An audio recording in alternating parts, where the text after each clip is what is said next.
From Eyewitness News, this is Newsmakers.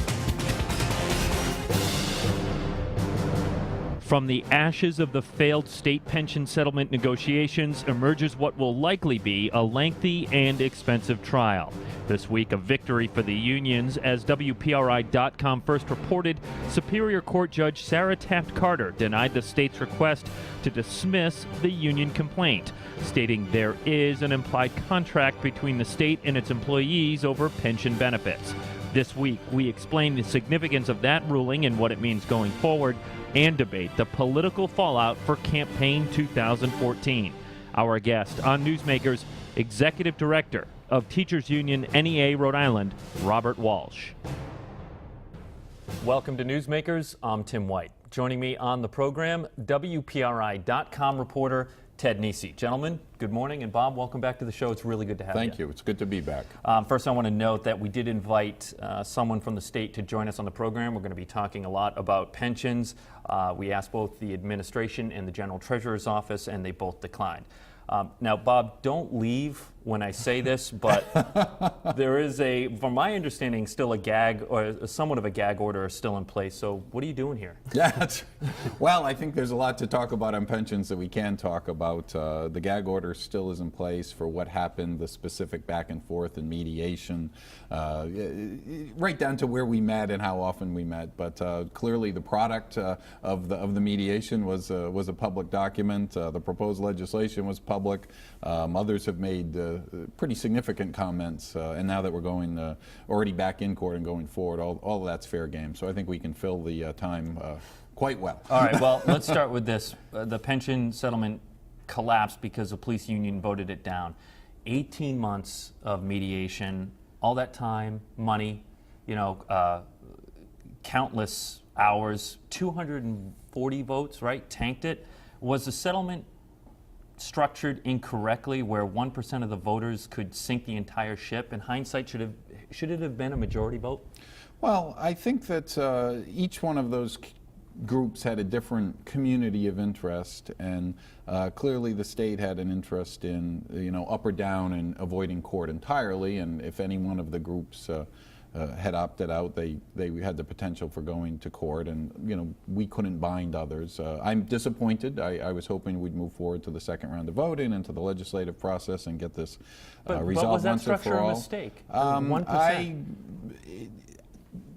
The judge sent us back to mediation for a week after the vote, presumably so we could ponder other alternatives, and the state didn't present any, so I'm going to continue to play the hand that I've been dealt. Yeah, but you're not answering that question. Do you think that's fair, that 1% of those who voted? Well, I think that it is what it is. I understand why others wouldn't want to be bound by a vote of my members, so I cannot criticize any one of the groups for coming to a different conclusion. And by the way, a significant minority, but a large number of folks in each one of the other groups said, oh, we'd rather go to court. I thought the finality of a settlement made sense. If the state had offered us to go forward on a standalone basis, I would have recommended to my executive committee that we do that. If the General Assembly took the legislation that was crafted and passed it right now, today, I would recommend to our executive committee that we not pursue further litigation. So I was satisfied that the deal balanced a lot of competing interests. That said, I'm going to look for more than that in court. Let the vote, and we'll get into all of that, but just sticking with the voting process, it seemed odd to a lot of people the way it worked out. If ballots weren't returned, they were an automatic yes for the settlement. And, it kind of struck me that would be like holding an election for a new union president, and if you didn't show up, Larry would get the votes. But if you did show up, and then Jane, you'd have to vote for Jane. Would you ever hold an election like that? Well, it's not an election, and I'm glad you asked, because it's caused more confusion than anything. We actually didn't need a first round process. We brought the litigation forward. We could have said, we're satisfied with the outcome. Let's ask the judge to certify this as a class action for voting purposes only and go right to the second round and involve everybody impacted. But we wanted a mechanism where the people who paid for the lawsuit, the union members through their dues, and the retirees who joined the retirement coalitions and actually paid dollars for the lawsuit, the chance to weigh in first. We wanted to hear from them first, before we moved to the second round, because if the people paying the bill didn't want to move forward, didn't make any sense to go to the second round. And that's the structure we set up, and the only thing that we did was we matched the second round structure to the first round process, because the second round structure would have looked like that. You know, the typical class action, you have the right to say no, otherwise it's going to go forward. So in hindsight, we learned some things that we didn't know we were going to learn. Like what?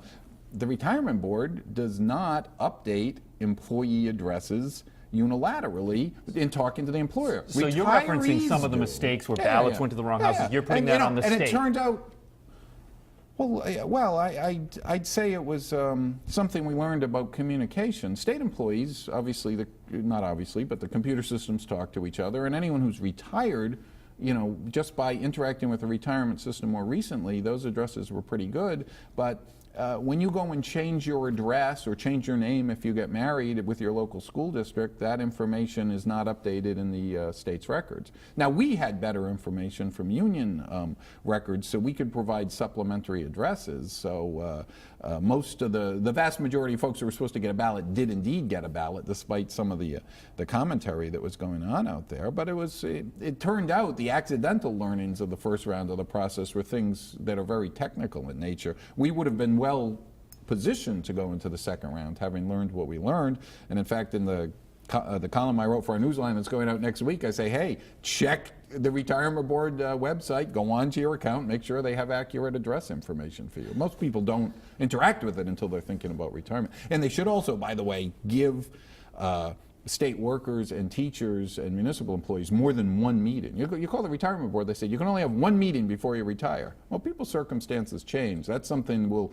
certainly be talking to all the candidates for treasurer about who want to replace Gina and say, hey, make this a service-friendly place. You know, stick to the knitting, focus on the job. Bob, let me ask you back. I want to go back to the terms of the settlement. And I know you were tweeting at times to some of the critics of it and saying, you know, that there were one-sided views and everything. But I have to admit, I was surprised in that press conference that the union and retiree side was willing to settle all the lawsuits for what at least looked like, with the numbers we were given, only about 6% of the total reduction in the unfunded liability. It looked like a small amount in exchange for giving away what you've said many times are very strong claims in court. Why did you think these were good, reasonable terms of a mutually agreeable settlement? Yeah, a couple of important points there. I was directly involved in the mediation for teachers, state employees, municipal employees that were active. The retirees had their own group, their own lawyers, and their board and negotiators were entirely made of retired members who brought those interests. And the police had a group, and the firefighters had a group as well.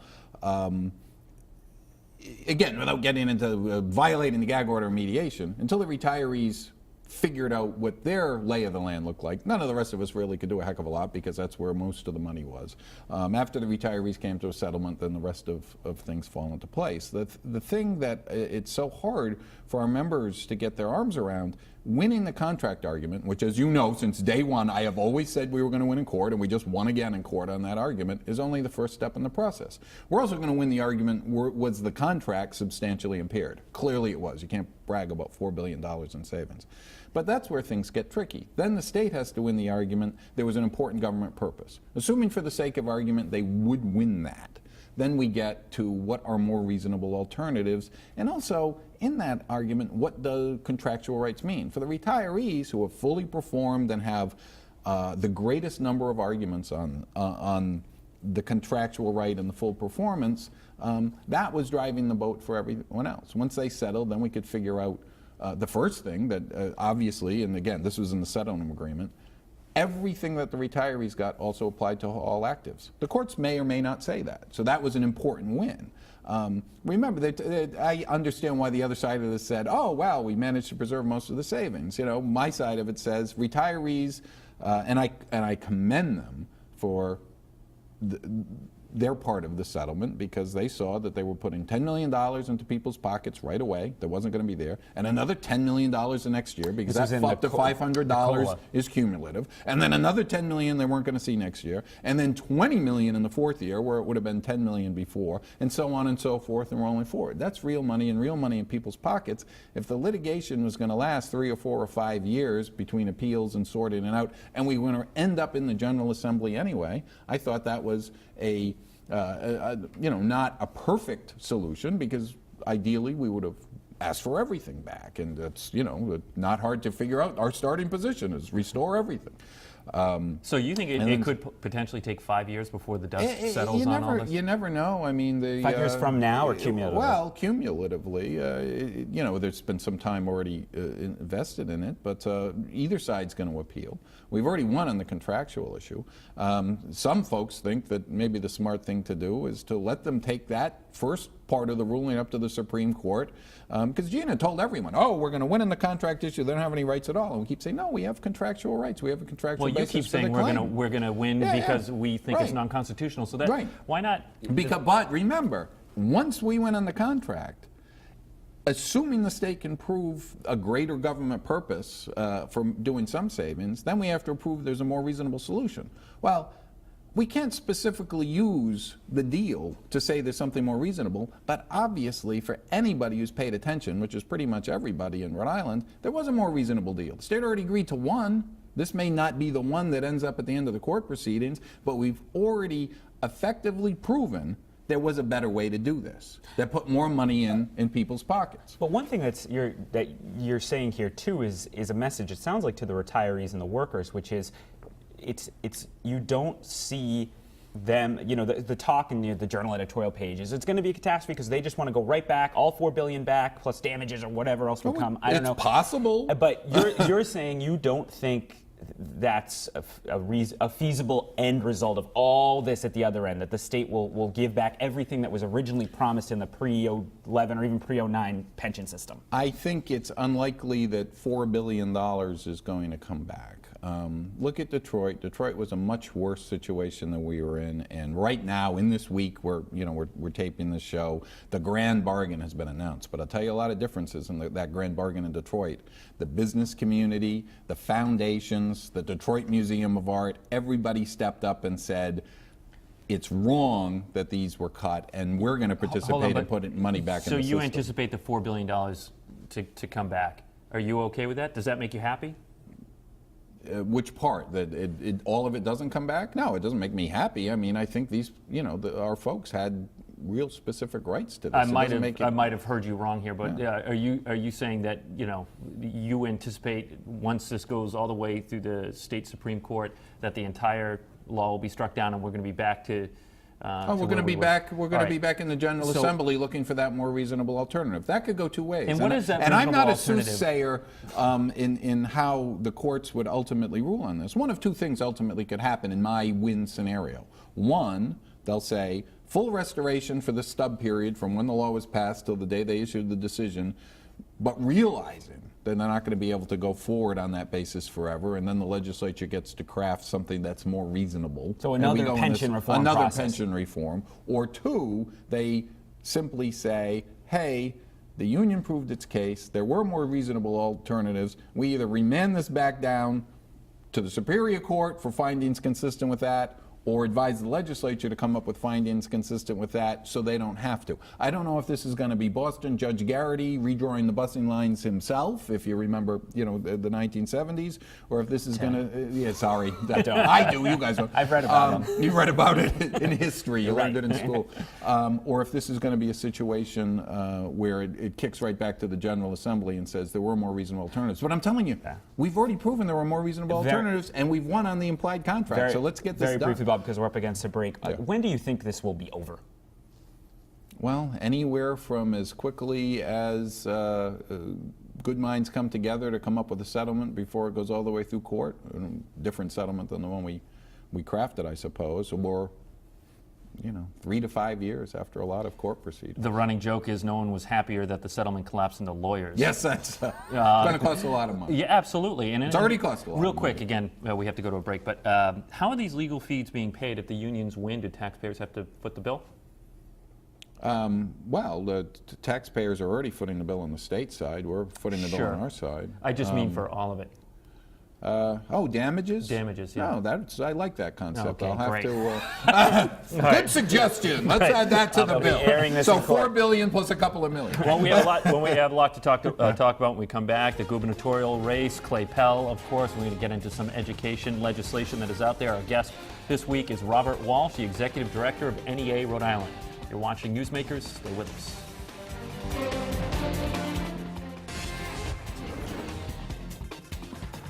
Welcome back to Newsmakers. I'm Tim White. To my right, WPRI.com reporter Ted Nesi, and our guest this week is the executive director of NEA Rhode Island, Bob Walsh. Bob, let's take a break from pensions for a moment. Talk politics. You and the NEA support Democratic candidate for Governor Clay Pell.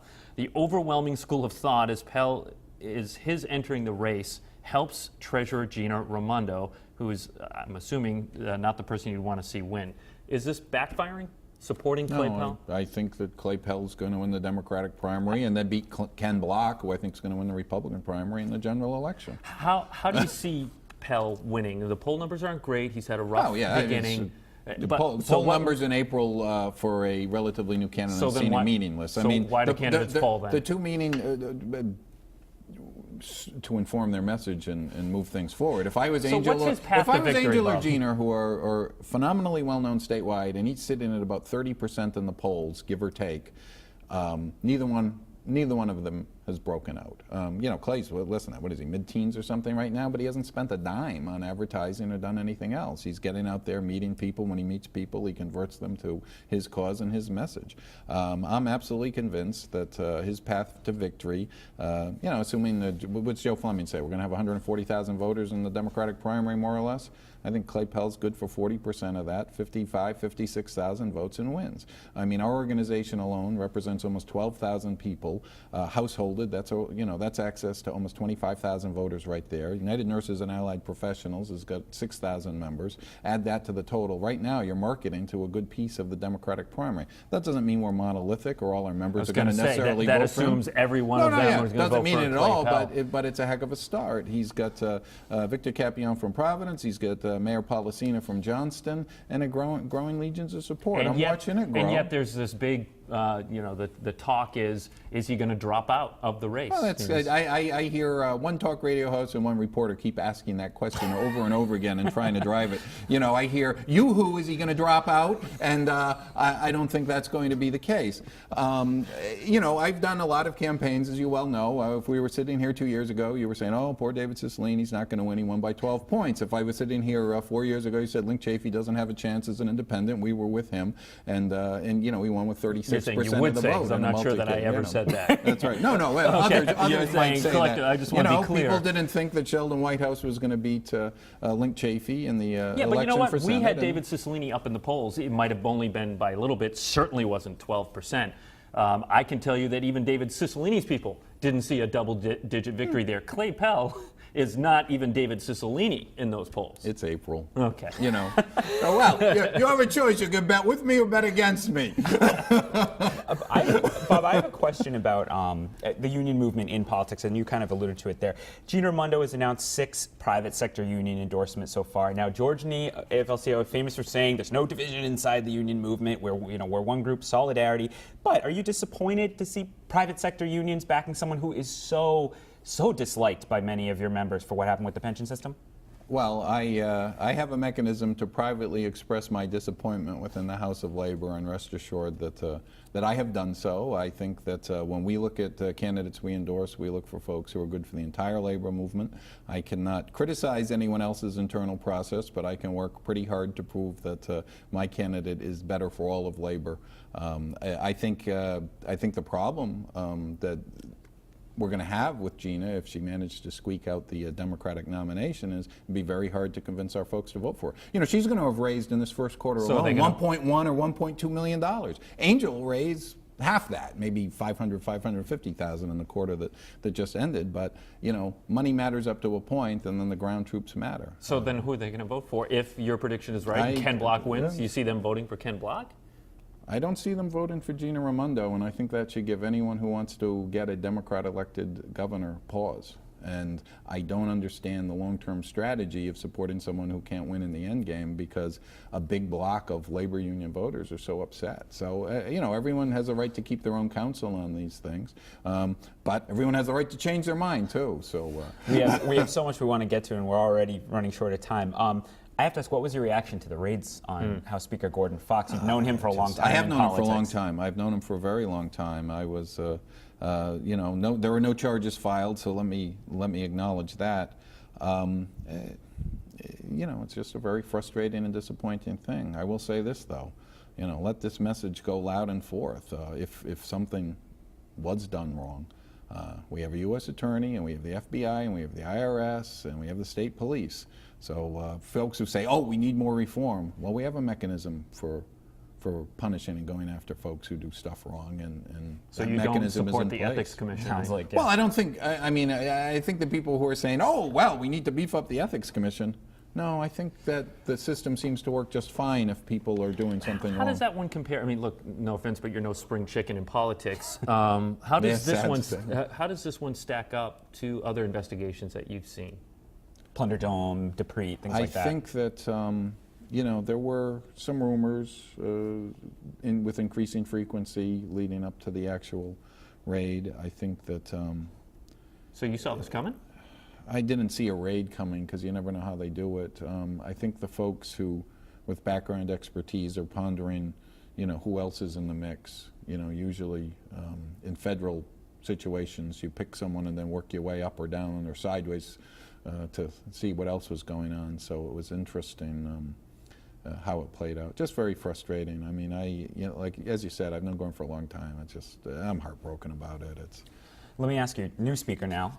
The progressives fought hard to elect the Marcelo Blazejewski ticket. I Okay. reject that premise. All right. Some of my newer, more naive friends in politics, including some elected folks who are also progressive, were supporting Marcelo. And some of my progressive friends who are elected leaders, included in the legislature, supported Nick Mattiello. I did not see this as a progressive. I've been wise enough over these many years to avoid speakers' races like the plague. The first one I ever saw was when Gordon Fox first went into the chamber hasn't changed. There are still 75 folks up there with a whole diversity of opinions, many of whom agree with me. I had friends on both sides of the fight. I think that was my tweet of the day. People need to come together.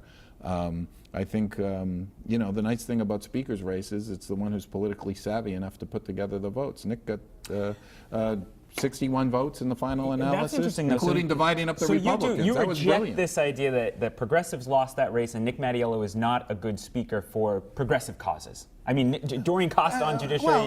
The perfect example is marriage equality in the Rhode Island Senate. The leadership of the Rhode Island Senate did not support marriage equality, but they counted heads and they saw where things were going. They could have stopped it. They had the power at any point to stop it, and they had the very wise political sense to realize its time had come and it would pass. They didn't vote for it, but they had the power to stop it and they didn't. That's how issues really happen up there. We had the Speaker and Majority Leader John DeSimone on the program a few weeks ago, and it sure sounded to me like binding arbitration wasn't going anywhere this session. Correct me if I'm wrong, but I haven't seen any legislation from your group. I think that we haven't backed away to our commitment on the issue. Ironically, that was one of my disappointments with Gordon Fox, who had kind of made a commitment to support it, and I thank the Senate for their past support for it. I think we need a bigger picture solution. I want to talk when we have a new governor about things like a statewide based contract and looking, because we're going to have to relook at this pension thing. We know we're going to be back there and look at the whole range of education issues, including the compensation piece and how we make sure all the schools in the state get the resources they need, and take some of those things out of competition. If everyone was in the same health care plan statewide, one of the biggest issues that had gone to arbitration would be gone. We don't arbitrate pensions because they come through the state, so that's not an issue, and I think we need to answer the who decides question once for all. Is it the commissioner? Is it the legislature? Is it the school committees? Is it the local superintendents? Is it the principals? Is it the teachers? Because right now we're getting a lot of conflicting rulings and a lot of conflicting information. So we have very little time left, but there are bills out there that would derail both NECAP and PARC as a graduation requirement. Are you opposed to any graduation requirements like that? Are you Well, I opposed think to high-stakes testing doesn't make a lot of sense. Senate Is that because 2059A is a bill that we support. Let's get a moratorium. It's crazy to have a high-stakes test that's PARC is computer-based. Now, I happen to live in East Greenwich, and they probably have the computer resources to do testing like that right now. Providence doesn't. It's absolutely insane. Yeah, there's a big overhead Yeah. there. Well, But some people would say you don't like the standardized testing thing because it indirectly measures teacher effectiveness. I think that it's crazy to use standardized tests to measure teacher effectiveness because you're not controlling the input. It's like judging dentists by the number of cavities that kids had. Some kids brush their teeth, some kids don't. Some parents give their kids lots of candy, some don't. But you're going to judge the dentist by the number of cavities? It doesn't make any sense. Bob, very, very briefly, do you think we'll see any more Democrats in the general statewide office? Oh, yeah, I hear for the down ballot races, I think there are a couple of Democrats considering, I know in the lieutenant governor's race, possibly some of the others. You know, I don't think there are any announcements coming out before Easter, which is the day this airs, but I would expect in the next couple of weeks you'll hear more names. Now it's the Republicans that are interesting because I don't hear a lot of names there. All right, Bob Walsh from NEA Rhode Island, thank you for joining us on the program. My pleasure. I hope you all have a happy Easter as you watch this on a Sunday. For Ted Nesi, I'm Tim White. We'll see you next week on Newsmakers.